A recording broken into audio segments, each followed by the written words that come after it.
اس نام کی کتنی عزت ہے، یعنی انہوں نے کہا صدقے میرے مولا کے نام کے۔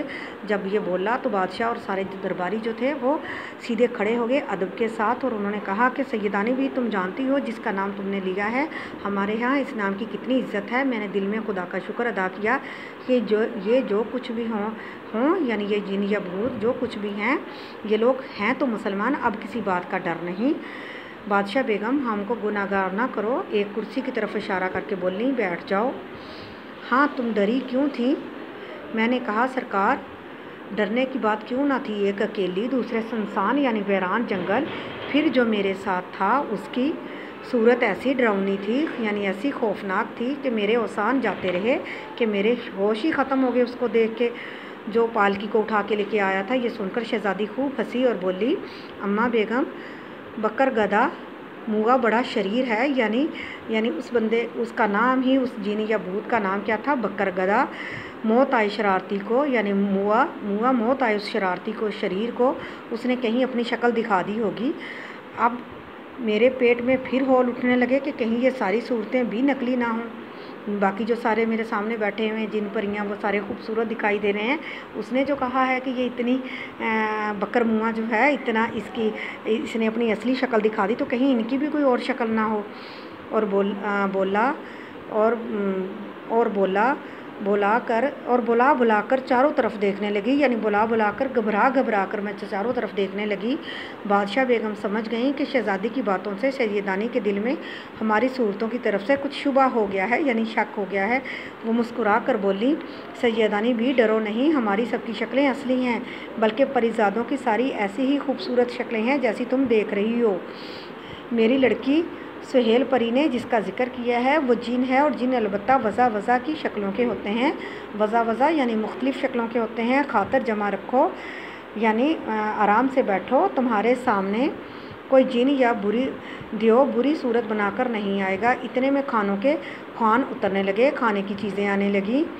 خاص سنا گیا، خاص طور کا کھانا تھا جو آیا۔ کھانا کیا تھا؟ اللہ کی قدرت کا کرشمہ، ایک بالشت کے پودے پھولوں سے لدے ہوئے سامنے تھے۔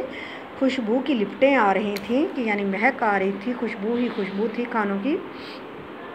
مگر میں کھاتی کیا؟ نہ کسی قسم کی روٹی تھی، نہ سالن، نہ پلاؤ تھا، نہ زردہ، یعنی جو ہمارے عام روایتی کھانے ہیں ہمارے انسانوں کے، زمین پہ بسنے والوں کے، وہ کھانے تو تھے نہیں۔ ہکا بکا ایک کا منہ دیکھ رہی تھی میں، یعنی ہکا بکا ہوئی کہ ایک دوسرے کا منہ دیکھ رہی تھی کہ بادشاہ بیگم مسکرا کر بولی سیدانی بھی دیکھتی کیا ہو، کھاتی کیوں نہیں ہو؟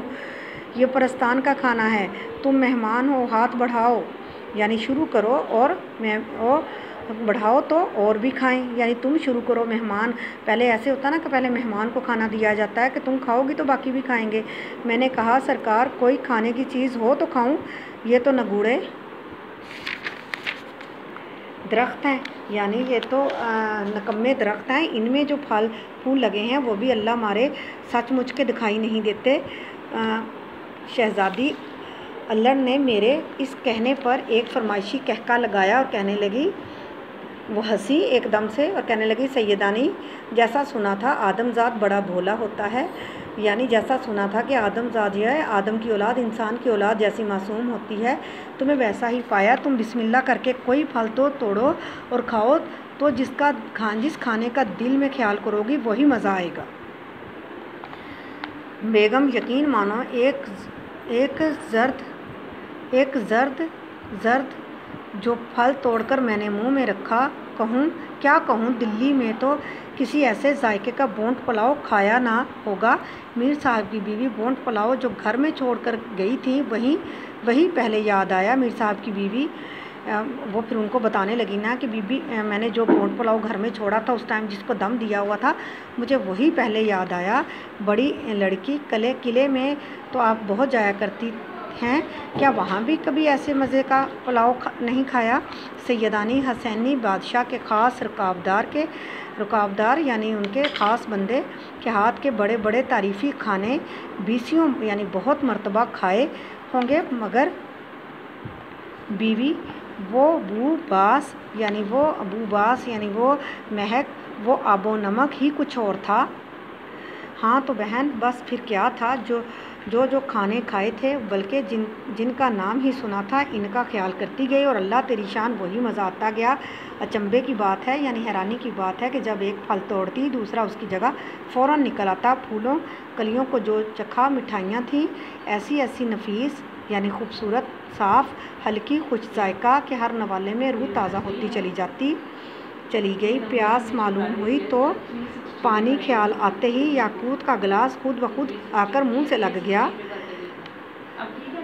یاقوت کا گلاس ایسا حباب کا ہے باریک بلبلے کا ہے کہ باہر سے پانی جھم جھم کرتا دکھائی دیتا تھا۔ ڈر کے مارے میں نے زور سے ہونٹ بھی نہ بھینچے یعنی ساتھ جوڑے کہ کہیں کنارہ ٹوٹ کر منہ میں نہ چبھ جائے۔ اللہ اللہ، پانی کو نہ پوچھو، ایسا میٹھا، ایسا معطر یعنی خوشبودار، ایسا سفید پانی تو نہیں ہوتا۔ نہ جانے کیا چیز تھی۔ سب کے بعد میں نے سوچا کہ پتوں کو بھی دیکھنا چاہیے۔ یہ کتنا خوبصورت انہوں نے کھانے کا نقشہ کھینچا، کتنا مزہ آیا، کتنا پیارا لگا۔ اور یہ آپ کو بھی اس ٹائم امید کرتی ہوں کہ اسی طرح مزہ آ رہا ہوگا، پرستان کے بارے میں سوچ کے اسی خیال میں گم ہو گئے ہوں گے، ایسے ہی ہے نا۔ تو آپ نے اس کی اب اچھے سے ریڈنگ کرنی ہے اور انشاءاللہ باقی کی ریڈنگ ہم کل کریں گے۔ اوکے، اللہ حافظ۔